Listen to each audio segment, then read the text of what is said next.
Being nice doesn't always make you safe. Sometimes the world works in strange ways. Being kind and gentle feels good, but it can also make you easy for others to take advantage of. People who are careful, smart, and think before they act often get ahead more easily. Being warm and friendly can attract the wrong kind of attention, while being calm, careful, and strong earns respect. Learning this isn't mean, it's just understanding how the world really works. This video is about how people use your kindness to make your life harder for you. The first truth is this: warmth is a weakness when unchecked. It makes your intentions clear, your patterns predictable, your soul readable. People know where to strike, which buttons to press, and how to bend your generosity to their advantage. Every act of kindness, when unguarded, becomes a map for exploitation. Imagine two friends in need. One pleads, wails, and frames their problem in your emotions. You give, compelled by guilt and affection. Yet, when the time comes, they falter again. A new story, a new crisis, and your patience is spent. The other approaches with clarity and honesty. They present facts, state their need, respect your choice. You give because it aligns with reason, not because your heart is tugged. They repay on time, honor your boundaries, and silently teach you the value of measured respect. That is the power of being strategically cold. It is the difference between being used and being obeyed. Coldness is not absence of feeling, it is control of feeling. It is the art of becoming unreadable. Every interaction becomes a test of perception, a negotiation of respect. When you understand that life is a series of power exchanges, that every conversation, every request, every favor carries weight, you start to move differently. You stop giving freely without thought and start discerning the currents of advantage, trust, and leverage.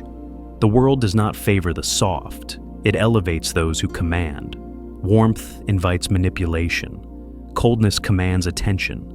Recognize the currency of your energy and conserve it like the rare resource it is. Then comes the mindset of the cold strategist. Life is neither fair nor just, and those who cry in the face of betrayal or disappointment simply drain themselves. The cold mind sees differently. Every setback is data, every betrayal is intelligence, every failure a lesson in strategy. A friend betrays you, not tragedy, but insight into human behavior. A missed opportunity, again, not defeat, but instruction in the workings of systems and the limitations of others. The cold strategist converts misfortune into leverage, observation into opportunity. While the world reacts, the cold mind calculates.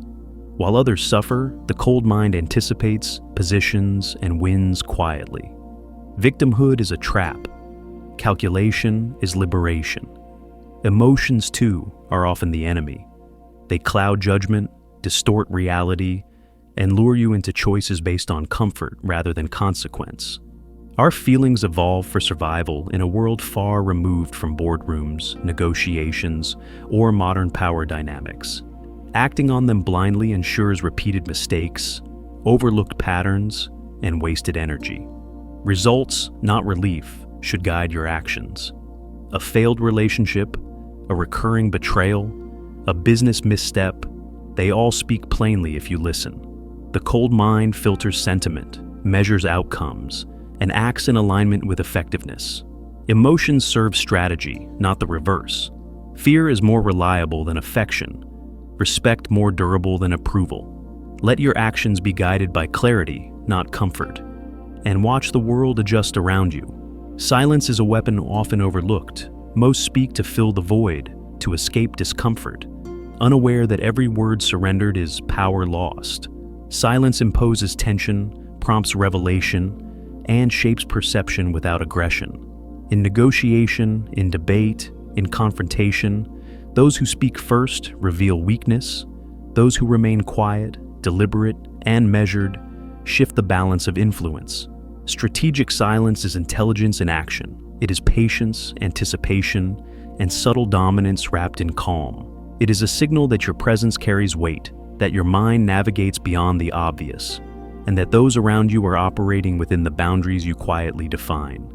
Power itself is formulaic. Observe human nature, predict behavior, and apply influence where it yields the most effect.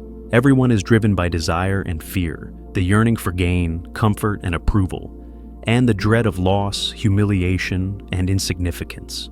To know these forces within others is to hold the levers of consequence, watch, listen, and interpret the subtle cues, the boast that betrays insecurity, the plea that masks ambition, the claim of self-sufficiency that hides dependency.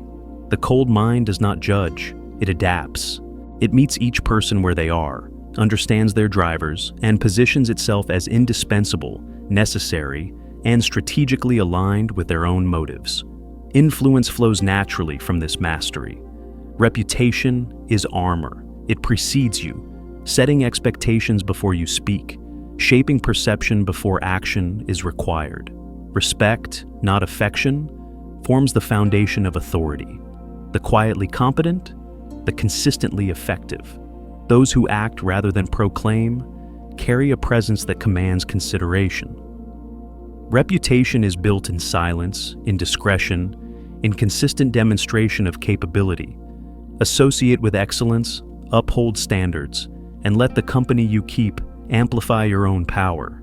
Mediocrity is unsettled by excellence, and the cold strategist uses this as leverage, letting presence alone shift dynamics without overt confrontation. Finally, control the narrative. Coldness extends beyond behavior into the structure of thought, conversation, and action. Do not merely respond to the agendas of others, set them. Frame every interaction, dictate the terms, and guide the discourse. When conflict arises, redirect it towards solutions. When pressure is applied, calibrate timing to your advantage. Every engagement becomes a stage where you lead, subtly shaping perception, reaction, and outcome. To control the frame is to control influence itself, to operate not as a participant in the world's chaos, but as an architect of its perception. Becoming dangerously cold is a journey of embodiment, not mere understanding. It is living with strategic precision, emotional calibration, and calculated risk. Silence becomes meaningful, presence commanding, and unpredictability an asset. Actions are deliberate, words weighed, and every movement serves purpose. You do not act from impulse or habit, but from conscious choice and measured foresight. This transformation does not erase humanity. It elevates it, stripping away the naive and the reactive, leaving only the capable, the calculated, and the respected. The world rewards mastery, not warmth. It favors those who understand the hidden rules of influence, the subtle currents of power, and the weight of every choice.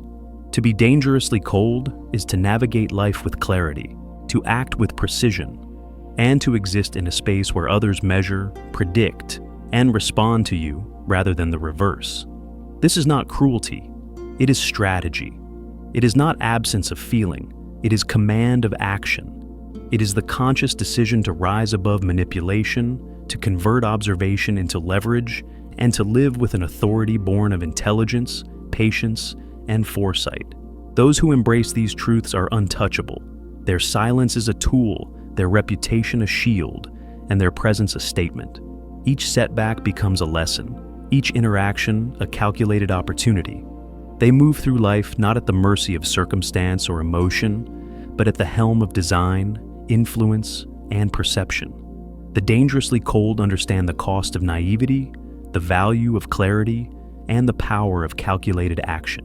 They know the world is not fair, but they ensure it favors them nonetheless. This is the transformation of thought into strategy, strategy into influence, and influence into quiet domination. To embody coldness is to master unpredictability, to navigate human nature with understanding, and to create a life in which others are compelled to respond on your terms. The choice is ever present: remain warm and vulnerable, or embrace calculated coldness and move through the world untouchable, respected, and in command of every exchange, every observation, every outcome. At the end of it all, coldness is not a mask, it is mastery. It is the art of moving through the world with eyes open, heart steady, and mind unshakable. It is the quiet force that bends circumstance to your will, that turns observation into influence, and that makes presence itself a statement. Those who embrace it are not feared for cruelty, but respected for clarity. They are not envied for luck, but for foresight. Every step they take, Every word they choose, every pause they hold, carries weight. To be dangerously cold is to be untouchable, not because you harm, but because you control. Control yourself, control perception, and ultimately, control the outcomes that others chase blindly. In a world that rewards cunning over kindness, clarity over comfort, the cold rise. And when you rise, you do so with purpose, precision, and power that cannot be ignored.